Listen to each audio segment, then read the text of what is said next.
Hello and welcome back to an episode of Generation Films. My name is American Ben. Today we are going to consider the question, were the people of Mars right to declare independence from Earth in the Expanse? Thanks Cursed Monkey for the video suggestion. Or do you perhaps pronounce your name with the more poetic sounding Cursed Monkey? Well, I suppose you don't care, you're a monkey after all. Just a quick note, my friends, a career in YouTubing is a tenuous thing. You never know when you'll wake up to find your channel has been wrested from you by the ring builder overlords. This is why we have a Facebook page for Generation Films where we release videos as well. So please help us out, take a minute of your time and give us a like over there. It would help us sleep better at night. Link in the description down below. Now, just as a refresher, in the Sol system there are three major powers at play. Well, two major powers and one up-and-coming slightly terroristic state.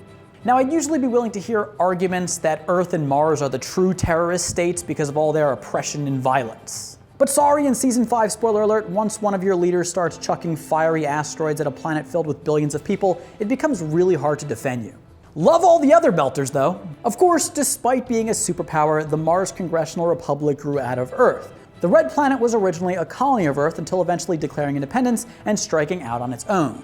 Now in today's video, we are not going to try and figure out whether or not Mars' secession was legal. If we wanted to answer that question, we'd of course look to international law. The Montevideo Convention of 1933, a gathering of the various states of the Americas, laid out the criteria for state recognition that is still used in international law today. The criteria are that a state must possess a permanent population, a defined territory, a government, and the capacity to enter into relations with other states. Mars has easily met all of these criteria. And as you've probably inferred, the standard for statehood is a bit of a self-fulfilling prophecy in that you kind of have to declare independence in order to be recognized as a state, unless there's the rare situation in which a defined territory is not under the current jurisdiction of any known state. Anyway, it just isn't that interesting to me to debate the legality of Mars' secession. They seceded and it worked. They've achieved all the criteria for recognition, and so that's all that really matters.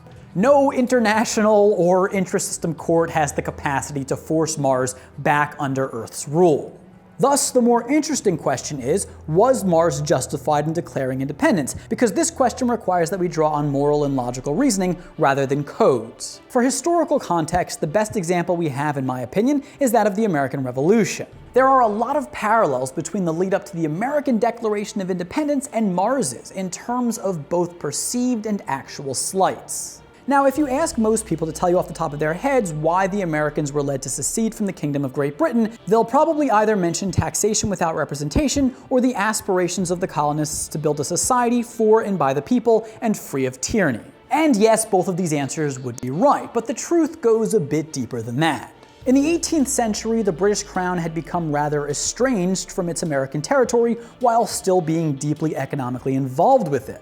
Yes, there was taxation without representation. The British levied such taxes on the colonists in order to pay for their own debts, including those incurred during the French and Indian War a few years earlier.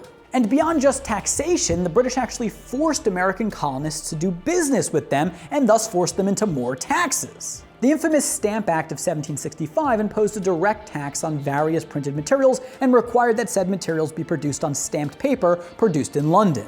It was these types of taxes that led many colonial businessmen to rack up excessive debts owed to the crown.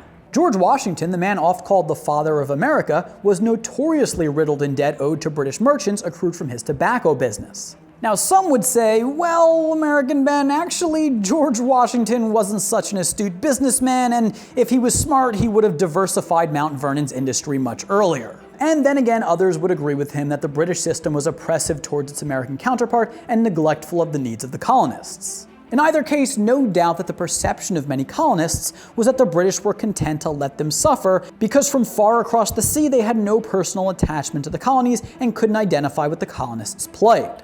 And we might assume that this is a common reason that the people of a tributary territory are led to secede from their superior state. Often situated far away from their ruling power, they begin to feel as if their leaders don't care about their needs and develop a sense of ownership over their land. In the Expanse's universe, after a number of generations of life on Mars, Earth's Martian colony became self-sustaining and also began to develop their own industry, technology, and research. For instance, they mastered the art of spaceship engineering. And yet, as a tributary of Earth, they couldn't reap the full benefits of their efforts and talents. Ultimately, they had to work for the overall benefit of Earth's kingdom.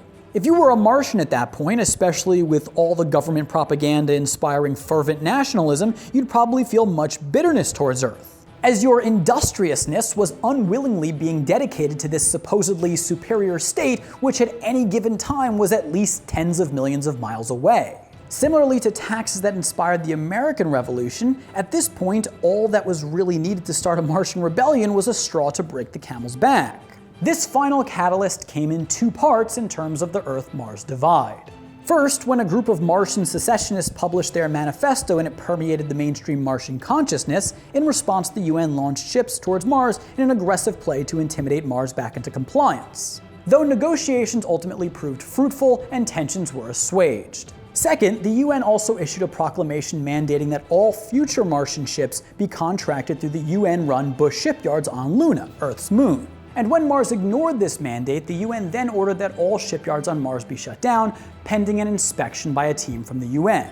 These actions on the part of Earth bear a lot in common with British mandates pre-American Revolution, such as the Stamp Act, which forced colonists to use British products when composing writing materials. I hope you're starting to infer by now that progression to self-sovereignty is oft unstoppable once it begins.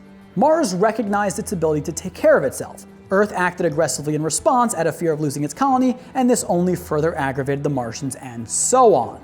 Of course, had the UN done nothing, then Mars would have been further emboldened to pursue independence anyway. Fortunately, for the sake of life in the Sol system, war was ultimately avoided thanks to the timely advent of the Epstein drive, a technological advancement that allowed ships to travel significantly faster and further than ever before. The UN was thus forced to grant Mars the right to self-rule in order to obtain this essential technology. This would be akin to, say, the American colonies inventing a laser beam in the lead up to the Revolutionary War. Anyway, it'd be easy for us to say, look, the UN issued these unfair acts. Obviously, Mars was right to secede, but the path to secession was started long before this. So then, was Mars justified in declaring independence? Well, to me, the real question is, what would have been better for Martians, to remain a tributary of Earth or to secede? Now, this is an incredibly complicated question, because what's good for one Martian might not be good for all Martians. I mean, we can play unfair here and say, look, Mars turned into a pretty corrupt power, and for the liberal-hearted Martian, if one actually exists, that's not good. But judging actions in retrospect is not how I do things here. You know that by now. I consider only the information that parties involved in a dilemma have at the time of said dilemma. And when I do that, I see a state in Mars that really had carved out a society distinct from Earth's, and that was self-sustaining. I don't really see what great benefit the people of Mars were getting by remaining in tribute to Earth. I mean, they didn't even need the Earth's protection. They had developed a more than capable military. In other words, Mars really had no reason to stay under Earth's jurisdiction, and so why not declare independence? For the good of peace in the Sol system? I mean, that's a silly argument. Martians shouldn't expect to suffer for the sake of peace, and balancing the UN's power is probably a good thing as humanity expands deeper into space. Anyways, that is the video. I hope you enjoyed. If you did, please do give it a big thumbs up. Let me know down in the comments below what you think about all this. Was Mars wrong, right? You let me know. Subscribe to this channel. Hit that notification bell. For now, my name is American Ben. I'll catch you next time. Generation Films. Peace.